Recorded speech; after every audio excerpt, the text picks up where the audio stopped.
রহস্যে ঘেরা এই পৃথিবীতে এমন এক জাতি আছে যার নাম ইয়াজুজ মাজুজ। বাদশাহ জুলকারনাইন নামের একজন নেক বান্দা ছিলেন, যাকে আল্লাহ তাআলা পৃথিবীতে পূর্ব থেকে পশ্চিমে ভ্রমণের সুযোগ দান করেছিলেন। সারা বিশ্ব শাসন করতে যা করা লাগে তার সব উপকরণ আল্লাহ তাকে দিয়েছিলেন। একবার তিনি এক অঞ্চলে গেলেন, সেখানকার মানুষের কথা তিনি পুরোপুরি বুঝতে পারছিলেন না।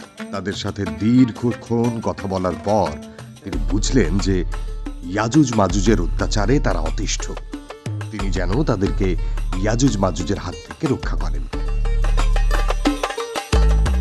তাদের কথা শুনে বাদশাহ বললেন, তোমরা আমাকে শ্রম দিয়ে সাহায্য করো, আমি তোমাদের ও তাদের মাঝখানে একটি সুদৃঢ় প্রাচীর নির্মাণ করে দেব।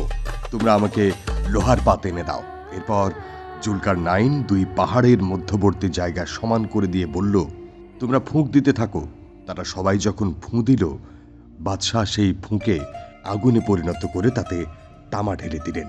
তৈরি হয়ে গেল দেয়াল। এরপর ইয়াজুজ মাজুজ তা অতিক্রম করতে পারল না। এভাবে বাদশাহ জুলকারনাইন ইয়াজুজ মাজুজকে দুই পাহাড়ের মাঝে আটকে দিলেন। হাদিস শরীফে এসেছে, ইয়াজুজ মাজুজ প্রত্যহ জুলকারনাইনের দেয়ালটি খুঁড়তে থাকে। খুঁড়তে খুঁড়তে তারা ওই লৌহ প্রাচীরের প্রান্ত সীমায় পৌঁছে যায়। এতটা কাছাকাছি পৌঁছে যায় যে অপর প্রান্তের আলো পর্যন্ত দেখতে পায় তারা, কিন্তু তারা শক্তিহীন হয়ে পড়ে। এই কথা বলে ফিরে যায় যে বাকি অংশটুকু আগামীকাল খুঁড়ব। কিন্তু আল্লাহ তাআলা প্রাচীরটিকে আগের মতো মজবুত অবস্থায় ফিরিয়ে নেন। পরের দিন ইয়াজুজ মাজুজ প্রাচীর খননে নতুন ভাবে আত্মনিয়োগ করে। খনন কাজে আত্মনিয়োগ ও আল্লাহ তাআলা থেকে মেরামতের এই ধারা ততদিন পর্যন্ত ব্যাহত থাকবে যতদিন ইয়াজুজ মাজুজকে বন্ধ রাখা আল্লাহর ইচ্ছা রয়েছে। যেদিন আল্লাহ তাআলা তাদেরকে মুক্ত করার ইচ্ছা করবেন, সেদিন ওরা মেহনত শেষে বলবে, আল্লাহ ইচ্ছা করলে আমরা আগামীকাল অবশিষ্ট অংশটুকু খুঁড়ে ওপারে চলে যাব। আল্লাহর নাম ও তার ইচ্ছার উপর নির্ভর করার কারণে সেদিন ওদের তাওফিক হয়ে যাবে। পরের দিন তারা প্রাচীরের অবশিষ্ট অংশকে তেমনি অবস্থায় পাবে এবং তারা সেটুকু খুঁড়েই প্রাচীর ভেদ করে ফেলবে। পবিত্র কুরআনে আছে, ইয়াজুজ মাজুজ সম্প্রদায় আদম আলাইহিসসালামের বংশধর। বাদশাহ জুলকারনাইন ইয়াজুজ মাজুজদের প্রাচীর দিয়ে আটকে রেখেছেন। কিয়ামতের আগে হযরত ঈসা আলাইহিসসালামের পৃথিবীতে পুনরাগমনের সময় তারা ওই প্রাচীর ভেঙে বেরিয়ে আসবে এবং সামনে যা পাবে সব ভক্ষণ করবে। ইয়াজুজ মাজুজ অর্থ দ্রুতগামী। ইয়াজুজ মাজুজ পৃথিবীতে বের হয়ে অতি দ্রুত সারা পৃথিবীতে ছড়িয়ে পড়বে। কারো কারো মতে আরবি মাউদ শব্দ থেকে ইয়াজুজ মাজুজ শব্দের উৎপত্তি। এর অর্থ তরঙ্গ বা ঢেউ। তাদের মতে ইয়াজুজ মাজুজ পৃথিবীতে বের হবে অজস্র সংখ্যায়। এরপর ঢেউয়ের মতো ছুটতে ছুটতে সারা পৃথিবীতে বিস্তার লাভ করবে। এই জন্যই তাদের এই নামকরণ। সূরা কাহফের 93 থেকে 99 পর্যন্ত আয়াতে মহান আল্লাহ বলেন, সে বলল, আমার প্রতিপালক আমাকে যে ক্ষমতা দিয়েছেন তাই যথেষ্ট।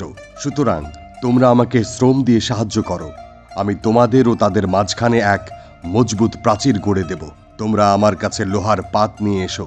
তারপর মধ্যবর্তী ফাঁকা জায়গায় পূর্ণ হয়ে যখন লোহার ঢিবি দুই পাহাড়ের সমান হলো, তখন জুলকারনাইন বলল, তোমরা হাঁপড়ে দম দিতে থাকো। যখন তা আগুনের মতো গরম হলো, তখন সে বলল, তোমরা গলানো তামা নিয়ে আসো, আমি তা ওর ওপর ঢেলে দেব। এরপর ইয়াজুজ মাজুজ তা পার হতে পারল না বা ভেদ করতেও পারল না। জুলকারনাইন বলল, এ আমার প্রতিপালকের অনুগ্রহ। যখন আমার প্রতিপালকের প্রতিশ্রুতি পূর্ণ হবে, তখন তিনি তাদের চূর্ণ বিচূর্ণ করে দেবেন। আর আমার প্রতিপালকের প্রতিশ্রুতি সত্য। সেদিন আমি তাদের দলে দলে তরঙ্গের আকারে ছেড়ে দেব, আর সিংগায় ফুঁ দেয়া হবে। তারপর আমি তাদের সবাইকে একত্র করব।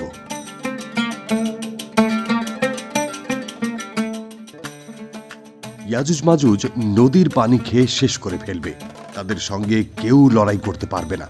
এ সময় তারা বাইতুল মুকাদ্দাসের এক পাহাড়ে গিয়ে বলবে, দুনিয়ায় যারা ছিল তাদের হত্যা করেছি, এখন আকাশে যারা আছে তাদের হত্যা করব। বুখারী ও মুসলিম শরীফের হাদিসে এসেছে, তারা আকাশের দিকে তীর নিক্ষেপ করবে। এ সময় ঈসা আলাইহিসসালাম তাদের ধ্বংসের জন্য আল্লাহর কাছে দোয়া করবেন। এতে ইয়াজুজ মাজুজের কাঁধের দিক থেকে এক প্রকার পোকা সৃষ্টি করে আল্লাহ তাদের ধ্বংস করবেন। পৃথিবী জুড়ে তাদের লাশ পড়ে থাকবে। আল্লাহ নখযুক্ত পাখি পাঠিয়ে লাশগুলো সরিয়ে নেবেন। কোরআনে ইয়াজুজ মাজুজের বিস্তারিত পরিচয় দেয়া হয়নি। বাইবেলের আদি পুস্তকের 10ম অধ্যায়ে তাদের হযরত নূহ আলাইহিসসালামের বংশধর বলা হয়েছে। তাদের মধ্যে কেউ কেউ অস্বাভাবিক বেটে, কেউ আবার অস্বাভাবিক লম্বা। আল্লাহ বলেন, চলতে চলতে সে যখন পাহাড়ের প্রাচীরের মাঝখানে পৌঁছালো, তখন সেখানে এক সম্প্রদায়কে পেল যারা তার কথা একেবারেই বুঝতে পারছিল না। তারা বলল, হে জুলকারনাইন, ইয়াজুজ ও মাজুজ দেশে অশান্তি সৃষ্টি করেছে। আপনি বললে আমরা আপনার জন্য কিছু কর ধার্য করব, এই শর্তে যে আপনি আমাদের ও তাদের মধ্যে একটি প্রাচীর নির্মাণ করে দেবেন।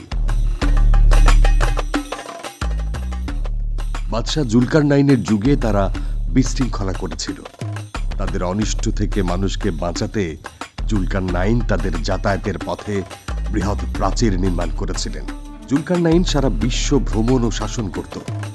এ কারণে তিনি পূর্ববর্তী আসমানি কিতাবে আলোচিত হয়েছিলেন। আরেকটি কারণ হলো তিনি ইয়াজুজ মাজুজের অত্যাচার থেকে রক্ষা করেছিলেন মানুষকে।